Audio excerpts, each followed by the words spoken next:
आओ तो दोस्तों आप शुरुआत करा अपने संविधान की। देखो आपनो जो लेक्चर है बड़ो ही गजब वो है जिन प्रस्तावना है जिन्हें प्रियम्बल भी कहे उद्देशिका भी कहे। सारों बड़ी बात तो यह है कि यो जो लेक्चर है यो काम क्या हो। देखियो कि प्रस्तावना को मतलब ये हुआ है कि कोई भी किताब के पहलो इंडेक्स यानी कि इंडेक्स हम बताया होगा कि एक महीने है के। तो बई प्रकार प्रस्तावना में भी बताया हुआ है कि संविधान में है के संविधान की मंशा के है और संविधान के अंदर कोई चीज़ें हैं जो अगर वाद विवाद में आ जाए तो प्रस्तावना में आप बारे में देख सका भी आंगो मेन उद्देश्य क्यों। तो आप यह देखा कि प्रस्तावना जो लेक्चर है जो वो वीडियो आप बनाने जा रहे हैं वो क्या इंपॉर्टेंट है। तो सारों बड़ी बात आप जो लेक्चर करिए तो सिर्फ यह कौन लेक्चर करके छोड़ दियो। आप क्या करिए कि हम क्वेश्चन भी लिए सागे सागे और लास्ट में जाके जब पूरा लेक्चर हो जाओ जो आप पूरा क्वेश्चन लिए है जो अभी ताज़ा होया जगह भी क्वेश्चन है मैंने जो अभी होया नहीं जिया कि यो एक प्रश्न देखा आप यो कद आयो यो अभी तुरंत ही आयो है कद आयो पता है तुरंत ही जिंग महीना भी एग्जाम हो जो आर ओ ई को बेग अंदर आए वो क्वेश्चन आप ले लियो। फिर के बाद में जो अभी फर्स्ट ग्रेड को नहीं संस्कृत विभाग को वो क्वेश्चन भी आप ले लियो या कौन भी आप खटों भी कोई भी क्वेश्चन चेक के लें। फिर एनडीए यूपीएससी में के पूछे अभी ट्रेंड में किए क्वेश्चन प्रस्तावना संबंधित वे आप लेक्चर के महीने करिए है। अब वो तो आप शुरुआत करा कि प्रस्तावना क्या चीज़ है थोड़ा हिंदी और थोड़ा आप राजस्थानी बागड़ी में मैं मिक्स करूँगा। देखो तो प्रस्तावना का मतलब है प्रियम्बल। क्या मतलब है प्रियम्बल। और प्रियम्बल जो है वो हमने कहाँ से ली इसके दो टाइप के क्वेश्चन बनते हैं। एक तो हमने ली कहाँ से प्रियम्बल दूसरा इसकी भाषा कैसी है किस देश के से संबंधित है। तीसरी बात है इसके अंदर मूल रूप से दिया क्या गया है ये न्यायालय में वाद योग्य है या नहीं है ऐसी बातें क्वेश्चन के अंदर आती है। तो हम अब बात करते हैं कि संविधान की प्रस्तावना और इसमें निहित शब्दों के अर्थ हम देखेंगे ये पूछते हैं। और सबसे बड़ी बात यह है कि ये हमारे लिए वीडियो सीरीज जो है ये जो अभी आरएएस का एग्जाम हो चाहे आरपीएससी का first grade second grade third grade कुछ भी हो फोर्थ ग्रेड तक और उसके बाद में अभी यूपीएससी होगा मई 25 को उसके लिए भी आल्सो इम्पोर्टेंट क्योंकि प्रस्तावना तो सब में प्रस्तावना रहेगी किसी में भी प्रस्तावना नहीं बन जाएगी ना कोई भी एग्जाम हो। तो इस सिंगल लेक्चर में हम पूरी रूप से कोशिश करेंगे प्रस्तावना के सब मैटर क्लियर हो जाए। तो हम शुरुआत करते हैं। देखिए मूल रूप से प्रस्तावना क्या है। प्रस्तावना जो है हम भारत के लोग भारत को एक संपूर्ण प्रभुत्व संपन्न यानी हम भारत के लोग और भारत को ही। तो ये देखिए कि इसमें भारत जो शब्द है वो कितनी बार आया है हम भारत के लोग और भारत को तो दो बार इसमें भारत शब्द आया है। याद रखना है पूछते हैं कि प्रस्तावना में भारत शब्द कितनी बार उपयोग हुआ है तो दो बार। फिर हम आगे चलते हैं कि एक संपूर्ण प्रभुत्व संपन्न समाजवादी समाजवादी पंथ निरपेक्ष लोकतंत्रात्मक गणराज्य बनाने के लिए। अब क्वेश्चन ऐसे आएगा कि तीनों को डाल देंगे संपूर्ण प्रभुत्व संपन्न समाजवादी पंथ निरपेक्ष और लोकतंत्रात्मक चार है। तो अब इसमें ये डाल देंगे कि जो समाजवाद है इसकी जगह डाल देंगे साम्यवाद। ये लिख देंगे प्रस्तावना में कौन सा नहीं है तो साम्यवाद नहीं है हमारे यहाँ क्या है समाजवाद है। साम्यवाद क्या होता है रक्त रंजित क्रांति की बात करता है ठीक है। अब आगे देखते हैं सामाजिक लोकतंत्र गणराज्य बनाने के इसके समस्त नागरिकों को। अब आगे बढ़ते हैं ठीक है। सामाजिक आर्थिक राजनीतिक सामाजिक आर्थिक और राजनीतिक समाज में भी अर्थ में भी पैसे में और राजनीति में भी जिसके अंदर प्रशासन प्रशासन चलता है इन तीनों में सबके साथ क्या होगा न्याय होगा। तो कितने प्रकार के न्याय है तीन प्रकार के न्यायों की बात की गई है कितने प्रकार के तीन। और नंबर से याद रखना सामाजिक आर्थिक और राजनीतिक। फिर विचार भी करो आप अपने मन में कोई अपने विचार किया फिर उसको अभिव्यक्त भी करो सबके सामने भाई मेरा मन कर रहा है इसको थप्पड़ मार दो मन क्यों कर रहा है मार दो अभिव्यक्त करो। आपने पहले सोचा मार दूं फिर आपने अभिव्यक्त किया। फिर आपको विश्वास है विश्वास आपको कि मैं जो है धर्म और उपासना करूंगा। अब आपको मैं थोड़ा अलग ले जाता हूँ कि आपने कोई भी विचार किया भी परमात्मा होता है या नहीं होता है फिर आपने सभी से बताया कि परमात्मा होता है क्या फिर सभी ने कहा भी होता है। और देखो दुनिया के अंदर सब चीज़ें चल रही है तो हवा चल रही है सूर्य आता है समय समय पे तो हमारे लिए आता है तो कोई तो इसको चलाने वाला है। तो फिर बोला इसको विश्वास हुआ फिर कुछ विश्वास हुआ उसने इस धर्म को फिर अपना लिया बोला हाँ सही बात है। फिर ये क्या करने लगा उपासना करने लगा ओम नमो भगवते वासुदेवाय नमः है ना ऐसे करने लगा। तो ये इसको क्या थी स्वतंत्रता थी इसका मन करे वो ये कर सकता है। तो ठीक है विचार करो अभिव्यक्त करो विश्वास करो धर्म और उपासना आप करते रहो। फिर प्रतिष्ठा और अवसर प्रतिष्ठा और अवसर की क्या है समता पूछे कि समता कितने प्रकार की दी है प्रस्तावना में तो दो प्रकार की एक तो प्रतिष्ठा की और एक अवसर की। सबको प्रतिष्ठित होना है और सबको अवसर मिलेगा सबको अवसर मिलेगा। आईएएस की तैयारी करनी है आरएएस की करनी है टीचर की करनी है सबको अवसर मिलता है। प्राप्त कराने के लिए ये सब काम कौन करेगा? प्रस्तावना में दिया संविधान करेगा। उन सब में व्यक्ति की गरिमा भी, राष्ट्र की एकता भी और अखंडता भी क्या करनी है? सुनिश्चित करनी है। तो व्यक्ति की गरिमा, राष्ट्र की एकता और अखंडता हमें सुनिश्चित करनी, ताकि बंधुता बढ़ती रहे, है ना? बंधुता रहे ना, हम सब एक रहे, कम से कम कोई प्रकार के ऐसा नहीं हो जाए लड़ाई हो जाए किसी चीज को पाने के लिए।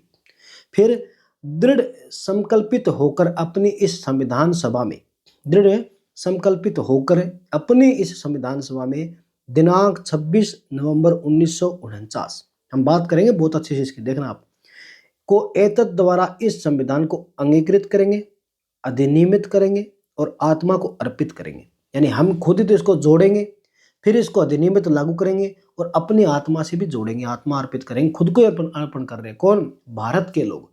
भारत के लोग इसको अंगीकृत कर रहे हैं, अधिनियमित कर रहे हैं और आत्मा अर्पित कर रहे हैं। और बार बार में शब्द क्या रहा है? हम भारत के लोग, भारत के लोग, भारत के लोग। अब आपसे क्वेश्चन आ जाए कि सबसे बड़ा कौन है? ए संसद, बी संविधान, सी जनता, डी प्रधानमंत्री। तो अब हमको पता होना चाहिए कि यहाँ पे सबसे बड़ा जनता है, लोग, क्योंकि ये लोकतंत्र है, जनतंत्र है ना। तो याद रखना है कि हम भारत के लोग, भारत को, है ना, तो बार बार भारत के लोग नाम आ रहा है, तो भारत के लोग ही क्या कर रहे हैं? अंगीकृत कर रहे हैं, अधिनियमित कर रहे हैं और आत्मा अर्पित कर रहे हैं। तो भारत के लोग कर रहे हैं, तो मतलब लोग सबसे बड़े हैं, जनता सबसे बड़ी है, याद रखना। अगर क्वेश्चन आया हुआ है संविधान और जनता में पूछा, तो जनता सबसे बड़ी है। कई लोग भावुक हो जाएं कि संविधान सबसे बड़ा होता है, कैसे कह सकते हैं जनता बड़ी है? तो जनता ही वो है जिसने संविधान बनाया, अपने लिए बनाया। कोई किताब जनता से बड़ी नहीं हो सकती, जनता अपने लिए विधान बनाती है, वही संविधान होता है ना। वो अलग बात है कि मतलब बहुमत में अपना निर्णय लेती है। तो दूसरी बात ये पूछे कि प्रस्तावना में दिया क्या गया है? तो प्रस्तावना में देखो तारीख भी दी गई है, 26 नवंबर 1949।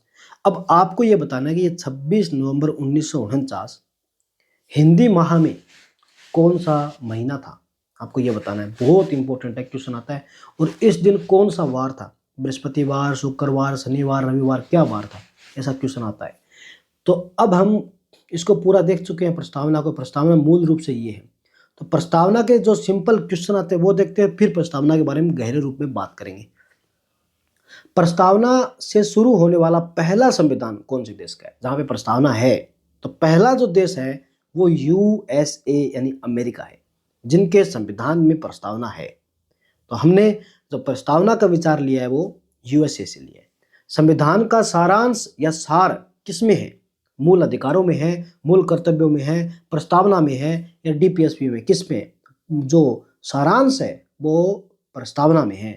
किसमें है? प्रस्तावना में। याद रखना आपको, प्रस्तावना में है सारा सारांश आ जाता है कि हम भारत के लोग भारत को एक संपूर्ण प्रभुत्व संपन्न समाजवादी पंथ निरपेक्ष लोकतंत्रात्मक राज्य बनाने के लिए तथा इसके समस्त नागरिकों को सामाजिक आर्थिक राजनीतिक न्याय देंगे, है ना। तो ये जो चीजें बताइए, सब चीजें क्या क्या देंगे, कहाँ कहाँ से देंगे, खुद ही बनाएंगे, तो सब चीजें कहाँ पे है? प्रस्तावना में है। उसके बाद में अमेरिकी संविधान सभा से शुरू होने वाला पहला संविधान था, है ना, तो अमेरिका ही है ये सब। उसके बाद में किस में उस स्रोत का उल्लेख है? क्वेश्चन है, किस में उस स्रोत का उल्लेख है? निम्नलिखित में से पूछा है इनमें से जहां से संविधान को अपनी शक्ति प्राप्त होती है।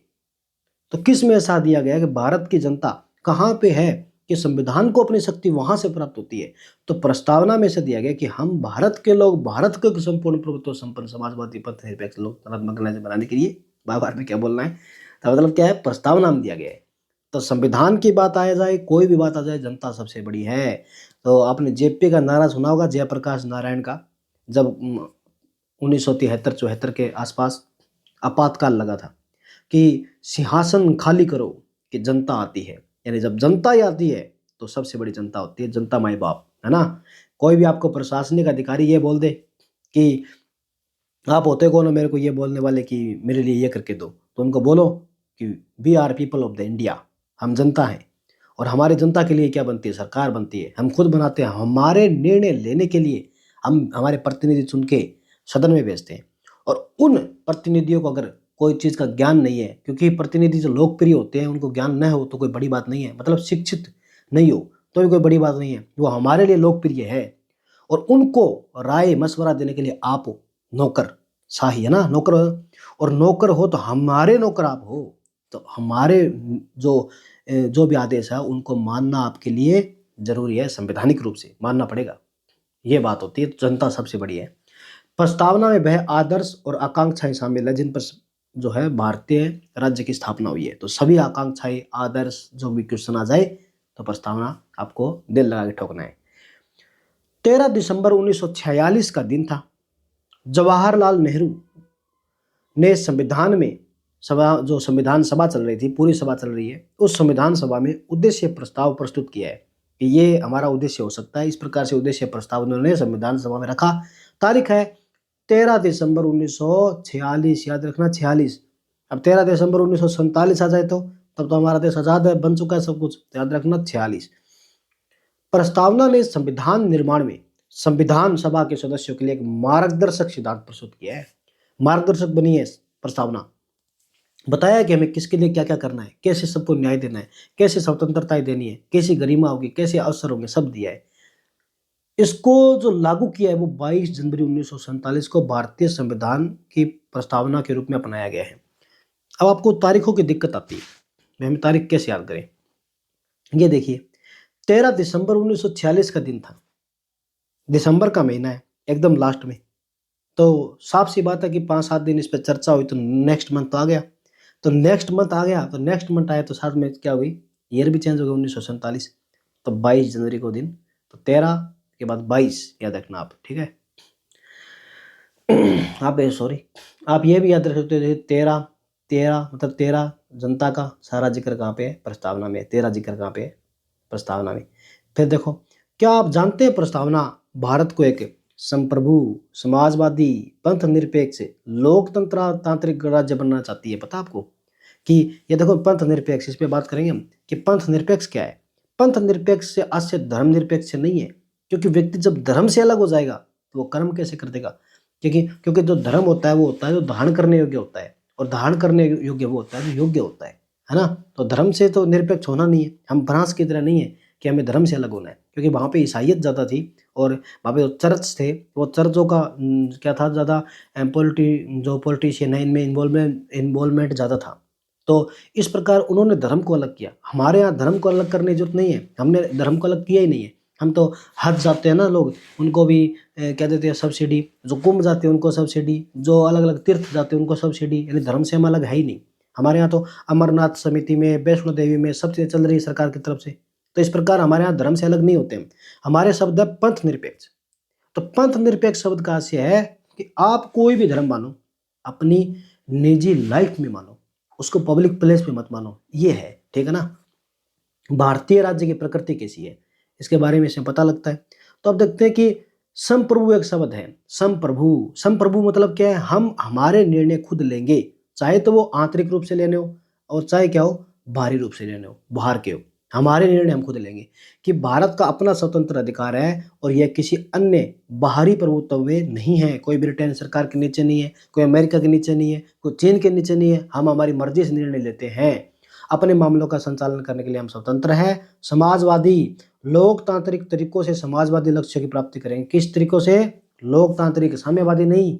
साम्यवादी समानता लाते हैं, रक्त रंजित क्रांति की बात करते हैं। जैसे मार्क्सवादी होता है ना, जो कि मार्क्स थे, तो मार्क्स ने कहा था कि जो बुर्जुआ क्लास है, मजदूर क्लास है, अमीर क्लास है, इन सब में क्या, सबको समान कर दो, चाहे इसके लिए क्रांति करनी पड़ जाए, जो रक्त रंजित हो जाए।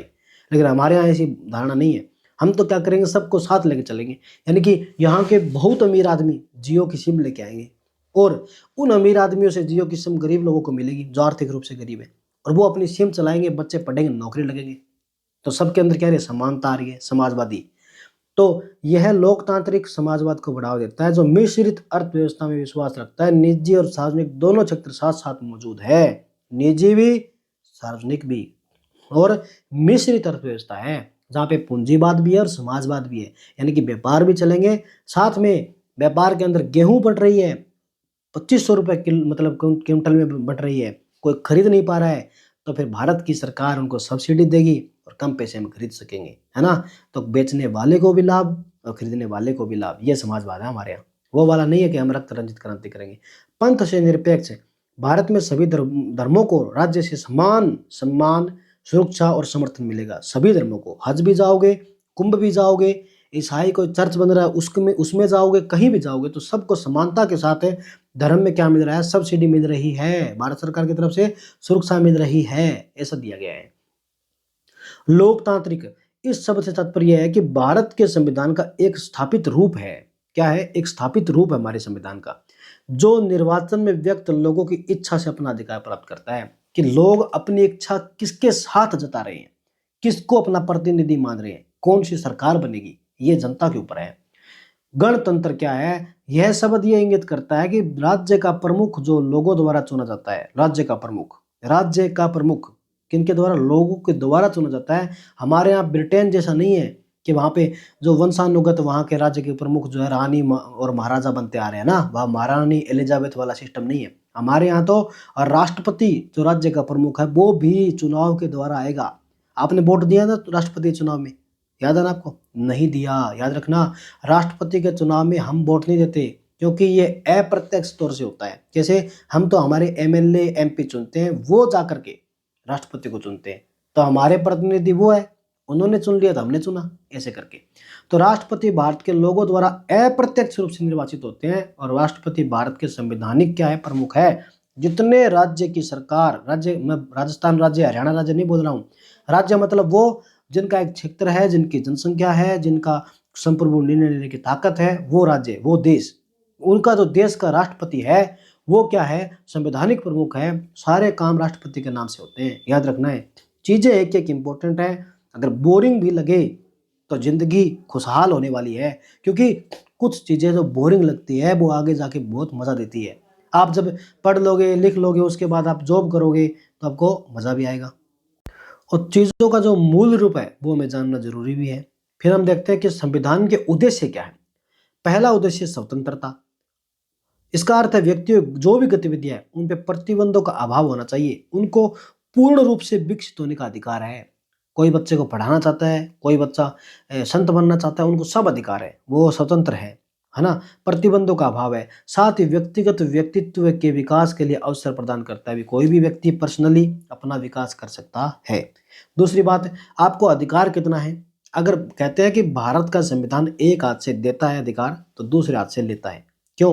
क्योंकि कहते हैं कि आपको उतना ही लाठी घुमाने का अधिकार है जितना किसी और को न लगे, क्योंकि दूसरा भी लाठी घुमा रहा है फिर आपको वो भी लगेगी, है ना। तो इस प्रकार से आपको अधिकार है। समता, समता क्या है? समाज के किसी वर्ग विशेष के लिए विशेषाधिकारों का अभाव रहेगा। सॉरी, यानी ऐसा नहीं है कि कोई परीक्षा दे रहा है उसको बोल देंगे हम आप 10 नंबर प्लस आपको पहले मिलेंगे, आप फला जाति से, और आपको कम मिलेंगे, ऐसा नहीं है। सबको अधिकार है, विशेषाधिकार नहीं है यहाँ पे। विशेषाधिकारों का अभाव ही समता है। बिना किसी भेदभाव के सभी व्यक्तियों के लिए पर्याप्त अवसर रहेंगे। बंधुत्व है। बंधुत्व क्या है? भाईचारे की भावना। सब क्या है? भाईचारा है, फ्रेटर्निटी, है ना। प्रस्तावना से संबंधित उच्चतम न्यायालय के कुछ निर्णय हैं जिनसे पता लगता है कि प्रस्तावना की वैल्यू क्या है, प्रस्तावना किस जगह अब टिकी हुई है। तो प्रस्तावना संविधान का हिस्सा है या नहीं है, पहली बात तो ये करते हैं। सबसे बड़ी बात, यहाँ से क्वेश्चन आया संस्कृत विभाग फर्स्ट ग्रेड टीचर में कि 1960 के अंदर बेरुवाड़ी या बेरुबारी नाम का संघ विवाद हुआ था, उसके बारे में क्वेश्चन आया था। और इस मुद्दे विभिन्न बाद उनके विकास को उच्चतम न्यायालय के ऐतिहासिक निर्णय आए और उस श्रृंखला में हम देखते हैं कि प्रस्तावना क्या है। तो पहला मुद्दा था बेरुवाड़ी संघवाद। यह संघवाद है। इसमें क्या हुआ? बताया गया कि प्रस्तावना संविधान का भाग नहीं है, प्रस्तावना संविधान का भाग नहीं है, इससे अलग है।